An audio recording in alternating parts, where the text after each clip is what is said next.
and individuals who cared about young people and who dedicated themselves to helping all of us grow up to be responsible adults.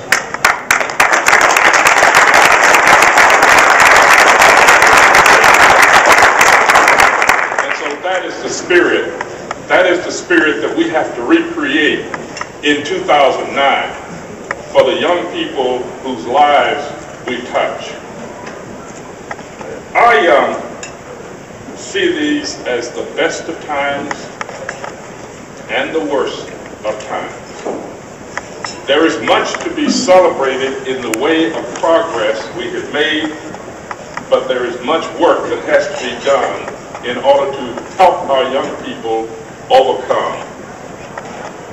More minority males, especially black males, are enrolling in college today, and more are graduating from college. But at the same time, more black males especially are ending up incarcerated and in prisons and in juvenile detention facilities. That is unacceptable. More black males are graduating from high school. More minority males are engaged in education, but more are dropping out of school without coming anywhere near completing their education. Too many black males and minority males especially believe that their whole future is grounded in becoming great athletes, and that they don't really need an education if they can go out and make a lot of money. I want the young people here today to understand there is a difference between being rich and being wealthy. Being rich is to have a lot of money, and most of the time not know what to do with it. But being wealthy, and I'm simplifying this, being wealthy is having an education which is the greatest asset. People can steal your money. They can never steal your mind.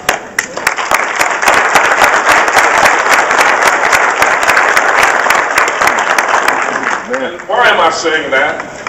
Sports Illustrated has come out with some very telling statistics. And if you hadn't picked up the most recent issue, I encourage you, young people, to pick it up. And you should not let a day go by when you don't read something in the news.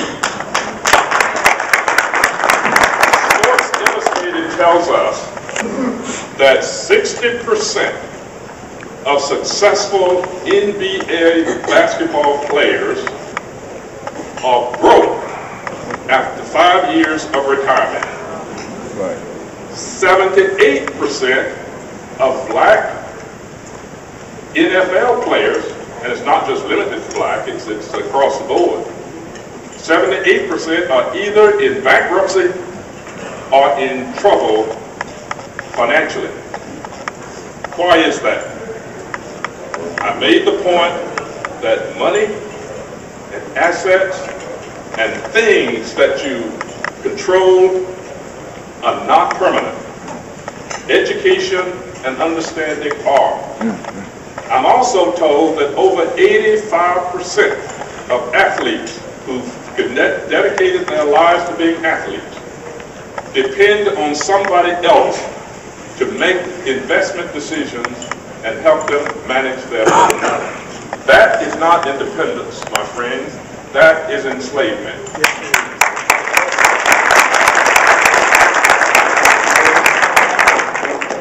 So what is the difference between yesteryear, when I came along, and today, where we're living? The difference is that there are more temptations today facing young men and young women of all ethnic groups than there were when I came along. When I came along, there was no television. There was radio. Today, young people are exposed to all of the great things of life and the glamour of television, and they are tempted to follow that road. When I came along, the closest thing to drugs was white lightning, liquor. But it was so bad that if you took one sip of white lightning, you were cured. Today, young people are faced with making a decision on whether to try crack, cocaine, and drugs that we have not heard of today and become slaves. When I came along, there were a willingness for us to labor and to wait, to work hard. Today, young people are not willing to labor, and they find it difficult to be patient, invest, and wait. I understand the temptation to drop out of school.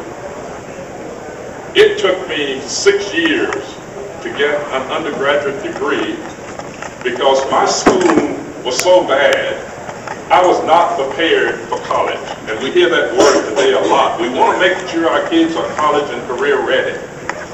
And then I go to my legislature once in a while and I have legislators tell me everybody doesn't need a college education. But you see, that is not their choice. That is not my choice. You choose. And it's our job to make sure that college education is accessible so you can make that choice. Amen. So what is the community's responsibility? And I'm speeding up here because I'm told I can talk as long as I want, but at 9 o'clock y'all will leave. So what is the community's responsibility? It starts here.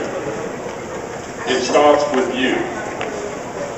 And many of you have already been engaged, so I'm not going to ignore the fact that you're here because you are committed and you've been engaged with doing something to support this effort. And so I want to recognize and celebrate the work of the 100 Black Men. That organization has dedicated itself to make sure that we work with black youth. And I'm telling you, friends, it's tough to hear, but there is a crisis among black males in the black community. And we're going to have more that will ignore the opportunity to educate themselves and end up in prison where there is little or no hope. And so if we ignore the realities that are facing us, we will end up paying the price that is far too great for all of us in the future. So the 100 Black Men, I think, are doing a wonderful job. There are a number of organizations that involve people like yourselves who are community adults who care enough to make a difference. Boy Scout troops used to exist in our community, and we find it hard today to locate a Boy Scout troop that would teach us integrity, help us build up our character, and make us responsible individuals. Lack of male teachers in the classroom. Lack of black teachers in the classroom, especially who can relate to some of the specific characteristics of black students, is causing a serious problem. Faith-based institutions today, especially churches, must step up to the plate and fill the void of giving support to students.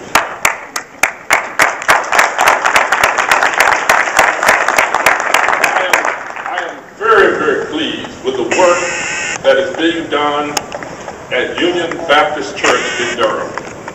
Union Baptist, with Reverend Hammond and Dr. James Johnson, have taken the bull by the horn, and they've decided it is their responsibility to create a school and make it possible for young kids to be able to get the nurturing they need in that school. But that's not the only church that's doing that. There are many across the state.